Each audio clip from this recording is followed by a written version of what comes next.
Heavenly മെലോഡീസിൻ്റെ പുതിയ എപ്പിസോഡിലേക്ക് എല്ലാവരും ഒത്തിരി സ്നേഹത്തോടെ സ്വാഗതം ചെയ്യുന്നു. നമ്മോടൊപ്പം ആയിരിക്കുക നമ്മുടെ പ്രിയപ്പെട്ട സേവ്യറിയസ് അച്ഛനാണ്. ഈ കഴിഞ്ഞ എപ്പിസോഡുകളിൽ അച്ഛൻ്റെ സുന്ദരമായ പാട്ടുകളും വളരെ ഹൃദ്യമായ അനുഭവങ്ങളൊക്കെയാണ്, വിശേഷങ്ങളൊക്കെയാണ് നമ്മൾ പങ്കുവെച്ചുകൊണ്ടിരിക്കുക. നമുക്കിന്ന് അച്ഛനോട് തന്നെ നമുക്ക് കൂടുതൽ വിശേഷങ്ങൾ അച്ഛനോട് നമുക്ക് ചോദിക്കാം. അച്ഛാ, വിശുദ്ധരുടെയൊക്കെ വണക്കം അല്ലേ, വളരെ പ്രധാനപ്പെട്ടതാണ്. പ്രത്യേകിച്ച് പൗരസ്ത്യ സഭയിലൊക്കെ നോക്കുമ്പോൾ ഞാനിപ്പോൾ അച്ഛനോട് ചോദിക്കുമ്പോൾ അച്ഛനെ സ്വാധീനിച്ച അല്ലെങ്കിൽ അച്ഛനെ ഏറ്റവും ഇഷ്ടപ്പെടുന്ന ഒരു വിശുദ്ധൻ്റെ പേര് പറയുമ്പോൾ ആരോട് പറയും? ഒത്തിരി വിശുദ്ധരുണ്ട്. നമുക്ക് ഓരോരുത്തർക്കും ഓരോ കാരിസമാണല്ലോ, ഓരോ പുണ്യമാണ്. ഏറ്റവും എന്നെ സ്വാധീനിച്ചിട്ടുള്ള, അല്ലെങ്കിൽ ഈ കാലത്ത് കുറച്ച് നമ്മൾ മെച്ചുവറായി നമ്മുടെ ഒരു സെക്ഷുവാലിറ്റിയും നമ്മുടെ ഐഡൻറ്റിറ്റിയും ഒക്കെ തിരിച്ചറിയുന്നൊരു കാലഘട്ടത്തിൽ എനിക്കൊത്തിരി പറ്റുമാനം തോന്നിയ വിശുദ്ധൻ തീർച്ചയായും യോസേപ്പ് പിതാവാണ്.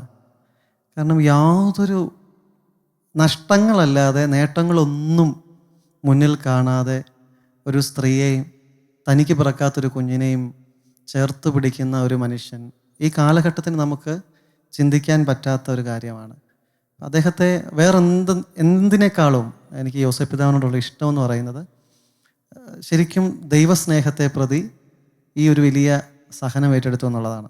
യോസേപ്പ് പിതാവാണ് എപ്പോഴും ഇപ്പം ഞാൻ കൂടുതലും, അതെ, ദൈവമാതാവ് കഴിഞ്ഞാൽ പിന്നെ, അതായത് ശുദ്ധിമതിയായ കന്യകമർത്തമറിയാം അമ്മ കഴിഞ്ഞാൽ ഞാൻ മധ്യസ്ഥത തേടുന്ന യോസേപ്പ് പിതാവിനോടാണ്. പ്രത്യേകിച്ച് ഫ്രാൻസിസ് പാപ്പ ഉറങ്ങുന്ന യോസേപ്പ് പിതാവിൻ്റെ രൂപം എനിക്ക് തോന്നുന്നത് ഒത്തിരി പേരില്ലേ, ഒരുപാട്. അതെ, ഒരുപാട് എനിക്ക് തോന്നുന്നത് സന്യസ്തരിലാണ്, പ്രത്യേകിച്ച് നമ്മുടെ പുരോഹിതന്മാരിൽ ഒരുപാട് അത് ഒത്തിരി സ്വാധീനിച്ചു.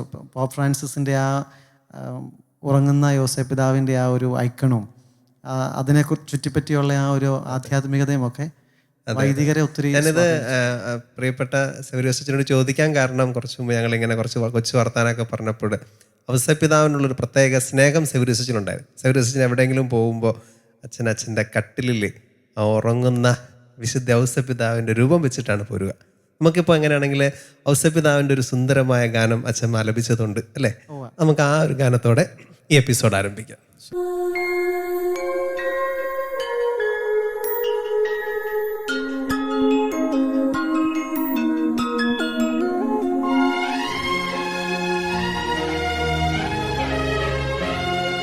സ്നേഹനിധിയാം യോസേപ്പേ, കരുണാവാരിധി നീ ശരണം. സ്നേഹനിധിയാം യോസേപ്പേ, കരുണാവാരിധി നീ ശരണം. സ്ഫടികം പോൽ നിർമ്മലമാം, സ്ഫടികം പോൽ നിർമ്മലമാം ഹൃത്തിനുടമയം വിശുദ്ധനേ, ഹൃത്തിനുടമയം വിശുദ്ധനേ. അഭയം അഭയം നൽപിതാവേ, അഭയം അഭയം നീ സ്നേഹരൂപാ. അഭയം അഭയം നൽപിതാവേ, അഭയം അഭയം നീ സ്നേഹരൂപാ.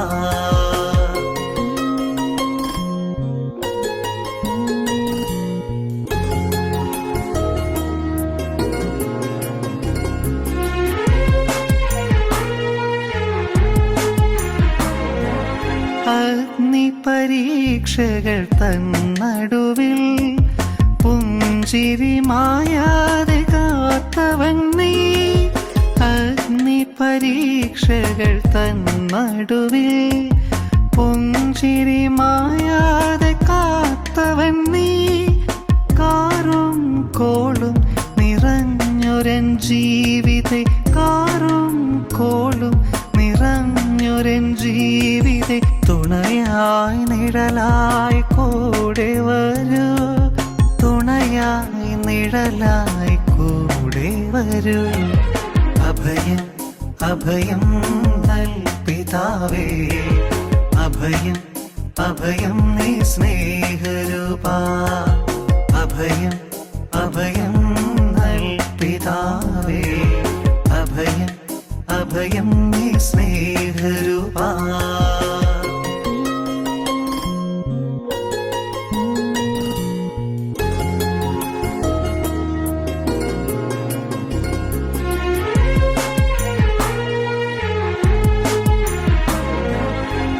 വൈരിതൻ വാൾമുന തുമ്പിൽ നിന്നും പൈതലമുണ്ണിക്ക് കവചമായി നീ. വൈരിതൻ വാൾമുന തുമ്പിൽ നിന്നും പൈതലമുണ്ണിക്ക് കവചമായി നീ. ജീവിതമാകുമി കാൽവരി യാത്രയിൽ, ജീവിതമാകുമി കാൽവരി യാത്രയിൽ ഇടറാതെ പതറാതെ കാത്തിടണേ, ഇടറാതെ പതറാതെ കാത്തിടണേ. സ്നേഹനിധിയാം യൗസേപ്പേ, കരുണാവാരിധി നീ ശരണം. സ്നേഹനിധിയാം യൗസേപ്പേ, കരുണാവാരിധി നീ ശരണം. സ്ഫടികം പോൽ നിർമ്മലമാ, സ്ഫടികം പോൽ നിർമ്മലമാ ഹൃത്തിനുടമയം വിശുദ്ധനേ, ഹൃത്തിനുടമയം വിശുദ്ധനേ. അഭയം അഭയം നൽപിതാവേ, അഭയം അഭയം നീ സ്നേഹരൂപാ. അഭയം അഭയം നൽപിതാവേ, അഭയം അഭയം നീ സ്നേഹരൂപാ. അഭയം അഭയം നൽപിതാവേ, അഭയം അഭയം നീ സ്നേഹരൂപാ. സവരൂസിച്ച നീതിമാനായ ഔസേപ്പിതാവിനോട് സ്നേഹം തോന്നുന്ന വളരെ സുന്ദരമായൊരു ഗാനം. എനിക്ക് തോന്നുന്നത് ഇത് വളരെ നമ്മുടെ പള്ളി കൊയറുകളിലായിക്കോട്ടെ അല്ല ഒത്തിരി ഒത്തിരി ഒത്തിരി സ്നേഹം തോന്നുന്ന ഒരു പാട്ടാണ്. ഈ പാട്ടിനെ പറ്റി ഒന്ന് പറയുമോ? ഇത് യൗസേപ്പിതാവിൻ്റെ വർഷാചരണം ഉണ്ടായിരുന്നല്ലോ, ഫ്രാൻസിസ് പാപ്പ പ്രഖ്യാപിച്ച. അപ്പോൾ ആ സമയത്ത് നമുക്ക് എറണാകുളത്തുള്ളൊരു ടോമി എന്ന് പറഞ്ഞ ചേട്ടനാണ് ഇത് എഴുതിയത്. അപ്പോൾ ചേട്ടൻ തന്നെ അദ്ദേഹത്തിൻ്റെ മനസ്സിലൊരു ട്യൂണും കൊടുത്താണ് അത് എഴുതിയത്. അപ്പോൾ അത് എന്നെ ഏൽപ്പിച്ചു. നമ്മുടെ POCയിലെ എബ്രഹാം ഇരുമ്പനിക്കലച്ചനാണ് അതിനുള്ള ക്രമീകരണമൊക്കെ ചെയ്തത്. അപ്പോൾ ഓർക്കസ്ട്ര BB ഓർക്കസ്ട്ര അവരാ ചെയ്തത്. അപ്പം ബാക്കി ആ ചേട്ടനാണ്, ടോമി ചേട്ടൻ്റെയാണ് വരികളും. എൻ്റെ ടോമി അല്ലേ? ടോമി വളരെ സുന്ദരമായി, നല്ല വരികളും നല്ല സംഗീതവും. അത് അങ്ങനെ എഴുതുന്ന ആളാണ് അത്യാവശ്യം. പക്ഷെ ഒത്തിരി അങ്ങ് എന്താ പറയുന്നത്, ഇത് പാട്ട് എഴുതാൻ വേണ്ടി എഴുതുന്ന ആളല്ല, പക്ഷെ എഴുതുന്നത് ഇതുപോലെ വളരെ ഹൃദ്യമായ നല്ല. ഇനി ഒത്തിരി എഴുതട്ടെ. ആമീൻ. അച്ഛാ, നമുക്ക് നമ്മുടെ വിശേഷങ്ങളിലേക്ക് വരാം. അച്ഛാ, കൊയറും പാട്ടും അച്ഛൻ ചെയ്യുന്ന മിനിസ്ട്രികളിലൊക്കെ ഒത്തിരി ഒത്തിരി വേണ്ടുന്നുണ്ടല്ലോ. ഞാൻ ഇടയ്ക്ക് തന്നെ യൂട്യൂബിലേക്കാണെങ്കിലും നല്ല സുന്ദരമായ അച്ഛൻ്റെ കൊയർ എങ്ങനെയാ ഈ തിരക്കിനിടയ്ക്കും തിരക്കുള്ള മിനിസ്ട്രി ഇപ്പോൾ പറഞ്ഞു, ഇപ്പോൾ ഓർഫനേജിൻ്റെ കാര്യം പറഞ്ഞു, 2 പാരീഷിൻ്റെ കാര്യം പറഞ്ഞു, ഒത്തിരി ഒത്തിരി ചാരിറ്റി വർക്കുകൾ നടക്കുന്നുണ്ട്. ഇതിനിടയ്ക്ക് അച്ഛൻ കൊയറിനും ചെയ്യാനായിട്ട് ഒത്തിരി സമയം കണ്ടെത്താൻ പറ്റുന്നുണ്ട് അല്ലേ സാർ? അച്ഛാ, ഞാൻ ഈ കൊയർ ഇപ്പം ഞങ്ങൾക്ക് ഡയോസിസിലൊരു ഗോസ്പൽ ടീമുണ്ട്, അതിൻ്റെ ചുമതലയുണ്ട് എനിക്ക്. അത് നമ്മൾ ധ്യാനം, ഞങ്ങൾക്ക് ഒരു ടീം അച്ഛന്മാരുണ്ട്. പാട്ട് ഞാൻ മാത്രമല്ല പാടുന്നത്, വേറെ നല്ല പാട്ടുകാർ ഇഷ്ടം പോലെയുണ്ട്. അപ്പോൾ ഞങ്ങളൊരു ഗ്രൂപ്പ് ആയിട്ട് നമുക്ക് ഗോസ്പൽ ടീമുണ്ട്. അതിലാണ് ഞാൻ ആക്റ്റീവായിട്ടുള്ളത്. ബാക്കി ഇങ്ങനെ പ്രൊഫഷണൽ നമുക്ക് ഈ കല്യാണ കൊയർ ചെയ്യാൻ എൻ്റെ ഫാമിലിയിൽ അല്ലെങ്കിൽ ഇപ്പം ഞാൻ പഠിപ്പിച്ച എൻ്റെ കൂടെ പാടിയിട്ടുള്ളവർ അല്ലെങ്കിൽ നമ്മൾ പഠിപ്പിച്ച പിള്ളേരൊക്കെ കല്യാണത്തിന് അവരാഗ്രഹം പറയാം അച്ഛാ പാടണം. അപ്പം അങ്ങനെയുള്ളവരുടെ വളരെ ചുരുക്കം ഇതേ ഞാൻ പാടാറുള്ളൂ. അപ്പോൾ അത് അവർക്ക് പ്രത്യേകിച്ച് ഞങ്ങളുടെ ഈ അന്ത്യോക്യൻ ആരാധനാക്രമത്തിൽ നമുക്ക് മറ്റ് ട്യൂണുകൾ നമുക്കിവിടെ ആഡ് ചെയ്യാൻ പറ്റത്തില്ല. അപ്പോൾ നമുക്ക് ഓൾറെഡി ലിറ്റർജി സമ്പന്നമാണ്, ലിറ്റർജിക്കൽ മ്യൂസിക് അതിലും സമ്പന്നമാണ്. അപ്പോൾ നമ്മുടെ ഒരു പാട്ട് തന്നെ 8 ട്യൂണിൽ പാടാവുന്നതാണ്. ഇപ്പോൾ ലിറ്റർജിയിലെ ഇപ്പം ഒരു എക്സാമ്പിൾ, ഇപ്പം നമ്മളിപ്പോൾ അന്നാപ്പെസഹ തിരുനാളിൽ നിന്നുള്ള അത്രയും ആ ഭാഗം, ഇപ്പോൾ തൂയെ എന്ന് പറയുന്ന സാധനം, അതിന് 8 ട്യൂൺ വളരെ കൃത്യമായിട്ടുണ്ട്. അത് കൂടാതെ ഇതിനോട് ചേർന്ന് നിൽക്കുന്ന അനവധി രാഗങ്ങൾ. ഏതെങ്കിലും ഒരു ഭാഗം വരികളൊന്ന് ആലപിക്കാമോ? തീർച്ചയായിട്ടും. എനിക്കപ്പം ഞങ്ങളുടെ തന്നെ കല്യാണത്തിൻ്റെ ഒരു പാട്ടുണ്ട്. പതിവ്രതയാ പരിപാവന സഭയെ വാനോൻ കാന്തൻ വേട്ടൊരു നേരം ശീമോൻ യോഹന്നാൻ എന്നിവരെ ആഹ്വാനം ചെയ്തേൽപ്പിച്ചേവം വീടിൻ ഭരണം ശീമോനെ സുവിശേഷം യോഹന്നാനെ കൽപ്പിച്ചേവം ഞാൻ വിലയേറിടും രക്തത്താൽ ഞാൻ വാങ്ങിയൊരു സഭയെ നിങ്ങൾ സംരക്ഷിപ്പിൻ. അച്ഛാ മനോഹരമായിട്ട് വളരെ പരിശുദ്ധ കുർബാനയിലെ ആ ഭാഗങ്ങൾ നമ്മുടെ ഒരു ദൈവജനം അവിടെ നിൽക്കുമ്പോൾ സ്വർഗ അനുഭവം സ്വായത്തമാക്കാനായിട്ട് അനുഭവിക്കുന്ന രീതിയിൽ അച്ഛൻ്റെ പരിശുദ്ധ കുർബാന പരിശുദ്ധമായി അർപ്പിക്കുമ്പോഴൊക്കെ അത് ദൈവജനം ഉൾക്കൊണ്ടിട്ടുള്ളതാണ്. അച്ഛാ വേറൊരു കാര്യം പറയാനുള്ള അച്ഛൻ നല്ലൊരു കൗൺസിലറാണ്. അപ്പോൾ ആ ഒരു ഫീൽഡിൽ അച്ഛൻ പഠിച്ചിട്ടുമുണ്ട് അല്ലേ. Anyone can give guidance but counselling only by expert എന്ന് പറഞ്ഞ പോലെ അതൊന്ന് എക്സ്പ്ലെയിൻ ചെയ്യാം വെച്ചാൽ. സയൻറ്റിഫിക് ആയിട്ട് പഠിക്കുമ്പോൾ അതിൻ്റെ ഒരു മെത്തഡോളജി ഉണ്ടല്ലോ അച്ഛാ എല്ലാത്തിനും. ഇപ്പോൾ നമ്മുടെയൊക്കെ ആശ്രമങ്ങളിലെ പല അച്ഛന്മാരും ഇതൊന്നും സ്പെഷ്യലൈസ് ചെയ്തിട്ടുള്ളവരൊന്നും അല്ല. പക്ഷേ അവരൊക്കെ പഴയ ആത്മീയ പിതാക്കന്മാർക്ക് എക്സ്പീരിയൻസിലൂടെയും പരിശുദ്ധാത്മാവിലൂടെയും കിട്ടിയ കൃപയുണ്ട്. ഈ കാലഘട്ടത്തിൽ നമുക്കൊന്നും അത്രയും അവരെ പോലെ ഒന്നും ആകാൻ പറ്റുന്നില്ല എന്നുള്ള യാഥാർത്ഥ്യമാണ്. അപ്പോൾ നമുക്ക് കുറച്ചുകൂടി ഇങ്ങനെയുള്ള സയൻറ്റിഫിക് പഠനങ്ങൾ ആവശ്യമാണ്. പഠിച്ചിരുന്നു, MSW ഒക്കെ ചെയ്തു, MPhil ചെയ്തിരുന്നു. അപ്പം ഞാൻ അതിനകത്ത് സൈക്കാട്രിക് കൗൺസിലിംഗ് ട്രിച്ചിയിലായിരുന്നു. സൈക്കാട്രിക് കൗൺസിലിംഗ് സ്പെഷ്യലൈസ് ചെയ്തിരുന്നത്. അപ്പം പുഷ്പഗിരിയിലെ മെഡിക്കൽ കോളേജ് എനിക്കൊക്കെ ഒരു ക്ലിനിക്കൽ എക്സ്പീരിയൻസ് താല്പര്യമായിരുന്നു. കാരണം ഞാൻ തന്നെ എൻ്റെ പാസ്റ്ററൽ മിനിസ്ട്രിയിൽ നേരിട്ടിട്ടുള്ള കുറേ അനുഭവങ്ങളുണ്ട്. ഒരേ വിഷയവുമായിട്ട് നമ്മുടെ അടുക്ക് ഗൈഡൻസിന് വരുന്ന ആളുകളുണ്ട്. അപ്പം നമ്മൾ അവരെ ഓരോ പ്രാവശ്യം വരുമ്പോഴും കൗൺസിൽ ചെയ്ത് വിടുമ്പോഴും അതിൽ തന്നെ സ്റ്റിക്ക് ഓൺ ചെയ്യണം. അപ്പോൾ അതിനർത്ഥം അവർക്ക് കൗൺസിലിംഗ് മാത്രം പോരാ, മെഡിക്കേഷനും ആവശ്യമാണ്. അപ്പം മെഡിസിൻ എന്താണ്, എങ്ങനെ വേണം, അത് നമ്മുടെ പല ആളുകൾക്കും ശരീരത്തിന് അസുഖം വരുന്നത് പോലെ മനസ്സിനും അസുഖം വരുമെന്നുള്ള ഒരു ചിന്തയില്ല. നമുക്ക് ഈ മാനസിക അസ്വസ്ഥത എന്ന് പറയുമ്പോൾ ഭ്രാന്തം എന്നുള്ളൊരു ചിന്തയാണ്. അതല്ല, എല്ലാവർക്കും ഡിപ്രഷനും മൂഡ് സ്വിങ്സും മാനിയൊക്കെ എല്ലാവർക്കും ഉണ്ട് ചെറിയ ചെറിയ തോതിൽ. അപ്പോൾ അത് അങ്ങനെയുള്ള വരുന്ന പ്രത്യേകിച്ച് പെൺകുട്ടികൾക്ക് പ്രത്യേകിച്ച് അവരുടെ ഒരു മെൻസ്ട്രൽ പീരിയഡ്സിൻ്റെ ആരംഭം അങ്ങനെയൊക്കെയുള്ള റിയാലിറ്റിയിലേക്ക് വരുന്ന സമയത്തുണ്ടാകുന്ന ആ സമയത്തെ അവരുടെ ഇമോഷണൽ ഇംബാലൻസിങ്ങിനെ കണ്ടെത്താനും നമുക്ക് പരിമിതികളുണ്ട്. അപ്പം നമുക്ക് ഒത്തിരി ട്രെയിൻഡ് ആയിട്ടുള്ള സിസ്റ്റേഴ്സ് ഉണ്ട്, നമ്മുടെ നൺസ് ഉണ്ടല്ലോ. അപ്പോൾ അങ്ങനെയുള്ള ഡോക്ടേഴ്സിലേക്കൊക്കെ അവരെ ഗൈഡ് ചെയ്യാനായിട്ട് ഈ പഠനം സഹായിച്ചിട്ടുണ്ട്. ക്ലിനിക്കൽ എക്സ്പീരിയൻസും നമുക്കതിനൊരു ഗുണകരമായിട്ടുണ്ട്.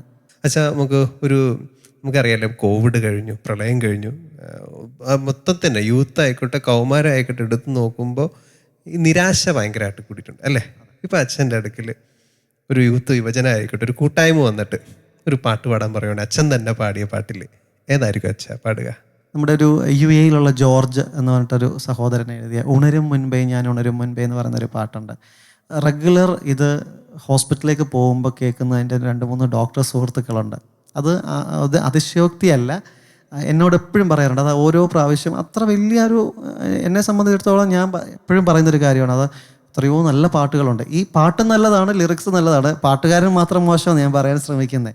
നല്ല ഒത്തിരി പാട്ടുകൾ വേറെ ഉണ്ട്. പക്ഷേ അദ്ദേഹം എന്നോട് പറയാറുണ്ട്, ഓരോ ദിവസവും ആ പാട്ട് കേൾക്കുമ്പോൾ അത് ഞാൻ പാടിയത് കൊണ്ടല്ല, അതിൻ്റെ ലിറിക്സ് നല്ലതാണ്, മ്യൂസിക് നല്ലതായതുകൊണ്ട് അത് പാടാച്ച.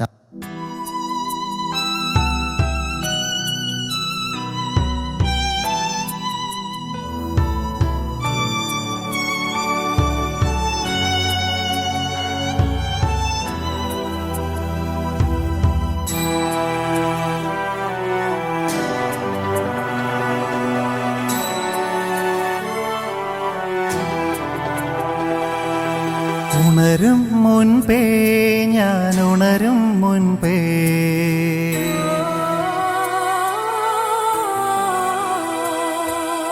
ഉണരും മുൻപേ ഞാൻ ഉണരും മുൻപേ കാണേണ്ട ലോകമെന്തെന്ന് എന്നേക്കാൾ മുൻപേ നീ അറിയുന്നല്ലോ. ഉണരും മുൻപേ ഞാൻ ഉണരും മുൻപേ കാണേണ്ട ലോകമെന്തെന്ന് എന്നേക്കാൾ മുൻപേ നീ അറിയുന്നല്ലോ. എൻ വഴിയും എൻ മൊഴിയും പറയും പോലല്ലേ നിൻ ഹിതമതുപോലല്ലേ. ഉണരും മുൻപേ ഞാൻ ഉണരും മുൻപേ ഉണരും മുൻപേ ഞാൻ ഉണരും മുൻപേ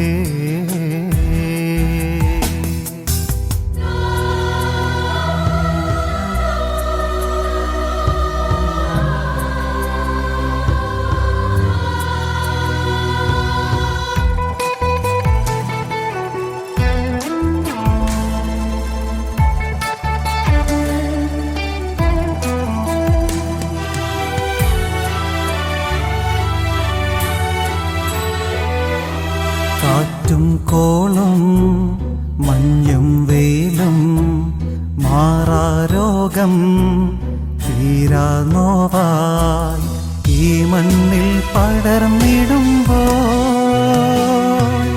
ഞാൻ എൻ്റെ പ്രിയന്റെ ചാരത്തണയുമ്പോൾ എന്തെന്നില്ല ആശ്വാസമേ എന്തെന്നില്ല ആനന്ദമേ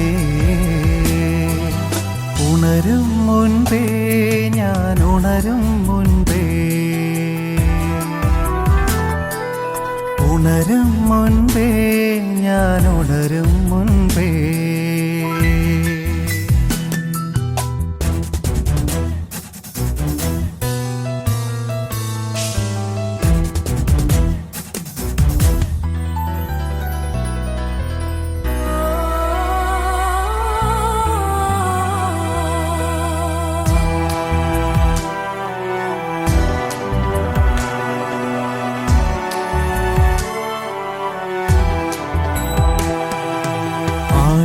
കടലിൽ പോകും നേരം നീ എൻ പടകിൽ തുഴയേന്തുമ്പോൾ ഭയമെന്നിൽ അകന്നിടുന്നു നാഥാ നിൻ കാരുണ്യം വർണ്ണിപ്പാനെന്നുള്ളിൽ വാക്കുകളേതുമില്ല കണ്ണുനീർ മാത്രമല്ലോ ഉണരും മുൻപേ ഞാൻ ഉണരും മുൻപേ ഉണരും മുൻപേ ഞാൻ ഉണരും മുൻപേ കാണേണ്ട ലോകമെന്തെന്ന് എന്നേക്കാൾ മുൻപേ നീ അറിയുന്നല്ലോ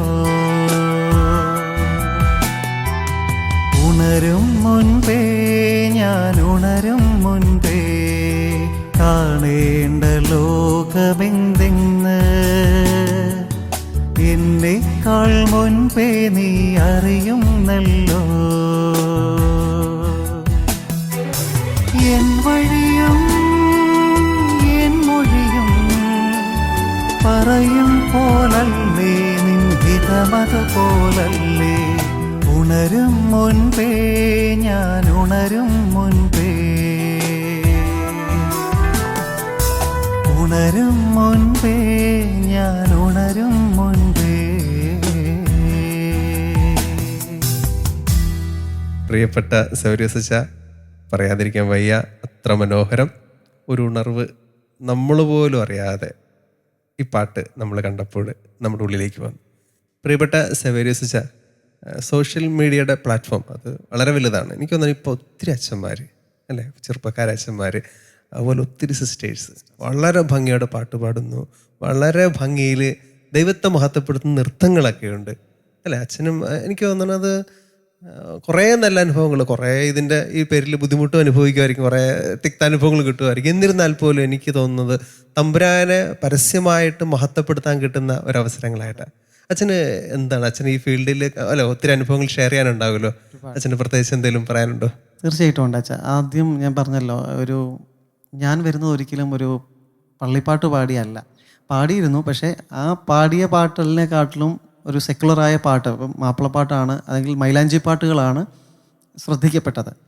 അപ്പോൾ അത് മുതൽ ഇങ്ങോട്ട് ഞാൻ നോക്കുമ്പോൾ നമ്മൾ പോകുന്ന പല പൊതുമേഖലയിലും ഒരു ചോദ്യം ഉണ്ടായിരുന്നു, അച്ഛനെ വല്ലവരും നേർന്നതാണോ അച്ഛനാകാൻ, സ്വന്തം ഇഷ്ടത്തിൽ പോയതാണോ?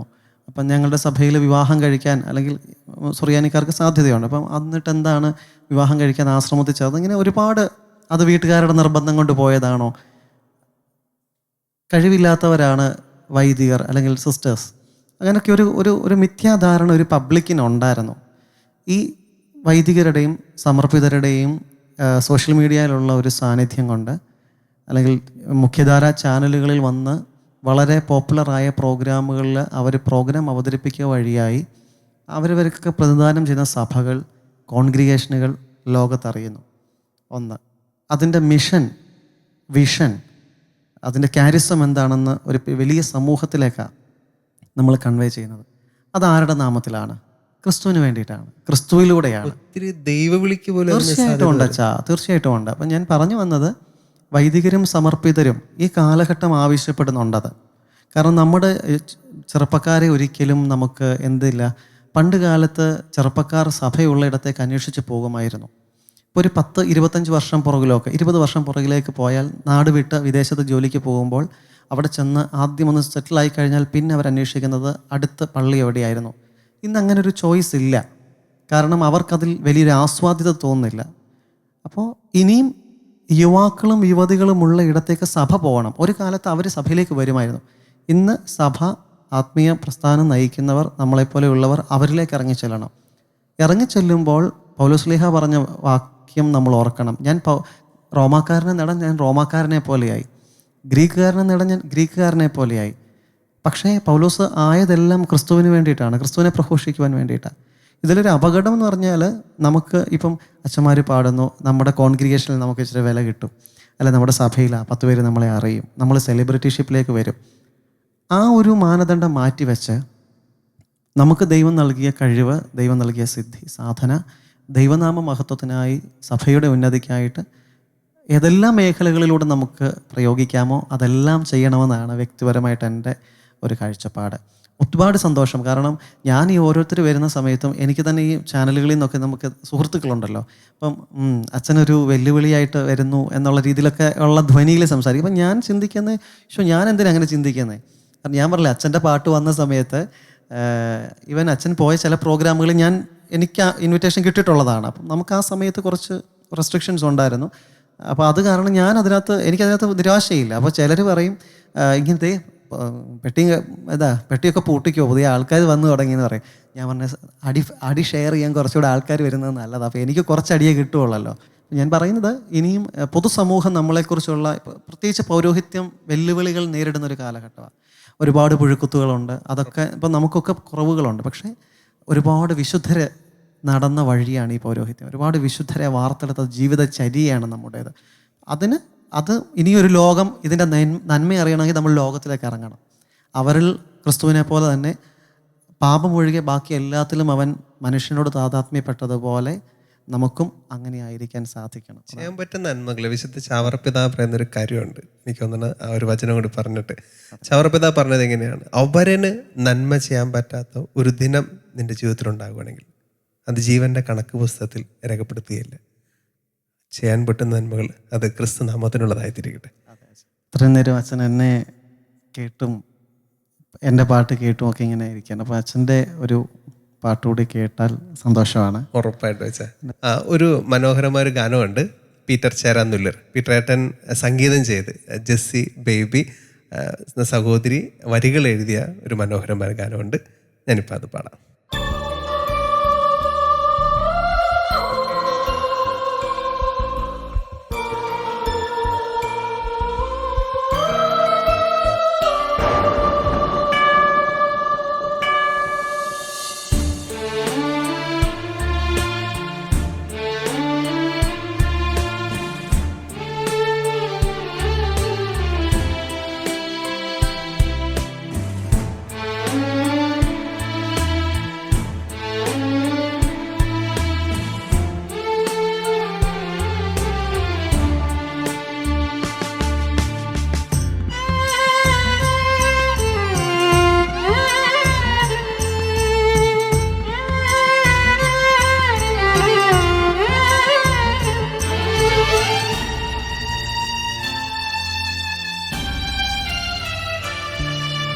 തിരുനീളത്തിൻ മറുവിലയാ എന്തു ഞാൻ നൽകും, ക്രൂശിലെ നിൻ സ്നേഹത്താൽ സ്നേഹത്തിനാ എന്തു ഞാൻ നൽകും? കറ പിടിച്ച ചെളി പുരണ്ട ഹൃത്തുമായി നിന്റെ മുൻപിൽ വന്നിടുന്നു, സ്വീകരിക്കണമേ.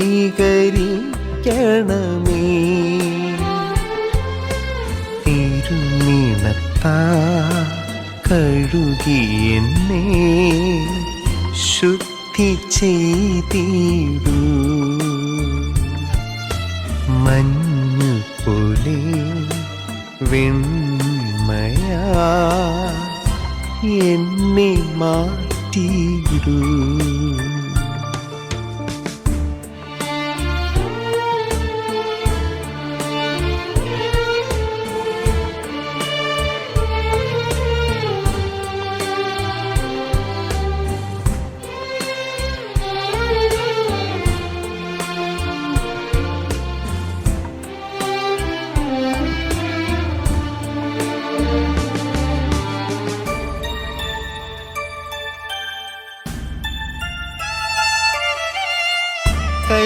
കൽത്തൂണിൽ കെട്ടിയും ചാട്ടവാറിൻ പ്രഹരവും ഭാരമുള്ള കുരിശുമായി കാൽവരിയേറി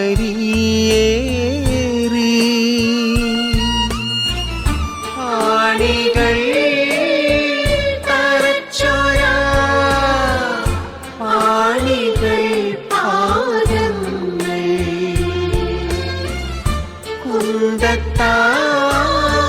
തുറന്നോരാ തുടിച്ചിടും ഹൃദയവും കണ്ടിടുന്നു എന്റെ കണ്ണുകളാ. തിരുനിണത്തിൻ മറുവിലയാ എന്തു ഞാൻ നൽകും? ക്രൂശിലെ നിൻ സ്നേഹത്തിനാ എന്തു ഞാൻ നൽകും? അച്ഛാ, ഒരു വാർഷിക ധ്യാനമൊക്കെ കഴിഞ്ഞൊരു ഫീലുണ്ട് കേട്ടോ. അച്ഛാ വളരെ ഭയങ്കര എന്താ പറയുന്നത്, നമുക്ക് ഭയങ്കര ഹൃദയത്തോട് ഇങ്ങനെ ഒട്ടി നിൽക്കുന്ന പോലത്തെ ഒരു അനുഭവം. നല്ല നല്ല വരികളും നല്ല ഈണവും. ശരിക്കും നമ്മളൊരു ധ്യാനമൊക്കെ കഴിഞ്ഞിട്ടൊരു സമർപ്പണ ഗാനമായിട്ടൊക്കെ നമുക്ക് പാടാവുന്ന ഒരു നല്ല പാട്ട്. എന്തായാലും വളരെ നന്നായി, താങ്ക് യു അച്ഛാ. നല്ല പാട്ട് അച്ഛാ. Thank you so much. എനിക്ക് വേണ്ടി നല്ല ഒരു പാട്ട് അച്ഛൻ പാടി തന്നതിന് ഒത്തിരി നന്ദി പ്രിയപ്പെട്ട സെവരിയൂസ് അച്ഛാ. നമ്മൾ ഈ എപ്പിസോഡുകളിലൊക്കെ നമ്മുടെ പ്രിയപ്പെട്ട, നമ്മളൊക്കെ നെഞ്ചിൽ എടുത്തു വെച്ച നമ്മുടെ പ്രിയപ്പെട്ട സെവരിയൂസ് അച്ഛൻ്റെ മനോഹരമായ ഗാനങ്ങൾ, അദ്ദേഹത്തിൻ്റെ വളരെ ഹൃദ്യമായ അനുഭവങ്ങൾ, അദ്ദേഹത്തിൻ്റെ വിശേഷങ്ങൾ, ഇതെല്ലാം എന്നെ പേഴ്സണലായിട്ട് പറയുകയാണെങ്കിൽ അച്ഛാ, ഈ നിമിഷങ്ങൾ, ഈ മണിക്കൂറുകൾ എനിക്ക് വലിയൊരു എനർജി കിട്ടിയത്. ഞാൻ നേരത്തെ പറയുന്ന എന്താ പറയുക, ചില വ്യക്തിത്വങ്ങൾ നമ്മുടെ ജീവിതത്തിൽ കടന്നു വന്നു കഴിഞ്ഞാൽ അവർ വീണ്ടും വരാനായിട്ട് നമ്മൾ ആഗ്രഹിക്കും. ചില കരങ്ങൾ അങ്ങനെയാണ്. അതുപോലത്തെ ഒരു കരവും പ്രസൻസുമാണ് അച്ഛൻ്റെ ഒരു എനർജി. എൻ്റെ സന്യാസ ജീവിതത്തിന് അച്ഛനിവിടെ പങ്കുവെച്ച കാര്യങ്ങൾ, ഇതിനിടയ്ക്കുള്ള ഇൻ്റർവെൽ ടൈമുകളായിട്ട് നമ്മുടെ കുശലാന്വേഷണങ്ങളൊക്കെ വളരെ ഹൃദ്യമാണ്. അച്ഛൻ്റെ പ്രസൻസ് ശരിക്കും പറയുകയാണ്, അച്ഛൻ്റെ കരങ്ങൾ, അച്ഛൻ്റെ നാവ് ഒക്കെ തമ്പുരാൻ തൊട്ടനുഗ്രഹിച്ചതാണ്. ഒത്തിരി നന്ദി അച്ഛാ. ഹെവൻലി മെലോഡീസിൻ്റെ, ശാലോം ടി വിയുടെ ഈ പിന്നണി പ്രവർത്തകരുടെ ഒക്കെ പേരിലുള്ള ഹൃദയം നിറഞ്ഞ നന്ദി പ്രിയപ്പെട്ട സെവരിയൂസ് അച്ഛാ അച്ഛനെ നേരുകയാണ്. താങ്ക് യു അച്ഛാ. ഹെവൻലി മെലോഡീസിൻ്റെ ഈ എപ്പിസോഡ് ഇവിടെ പൂർത്തിയാകുകയാണ്. അടുത്ത എപ്പിസോഡിൽ കൂടുതൽ വിശേഷങ്ങളും കൂടുതൽ സുന്ദര ഗാനങ്ങളുമായിട്ട് നമുക്ക് വീണ്ടും കണ്ടുമുട്ടാം. ഹൃദയപൂർവ്വം നന്ദി. പതിവ്രതയാ പരിപാവന സഭയെ വാനോൻ കാന്തൻ വേട്ടൊരു നേരം ശീമോൻ യോഹന്നാൻ എന്നിവരെ ആഹ്വാനം ചെയ്തേൽപ്പിച്ചേവം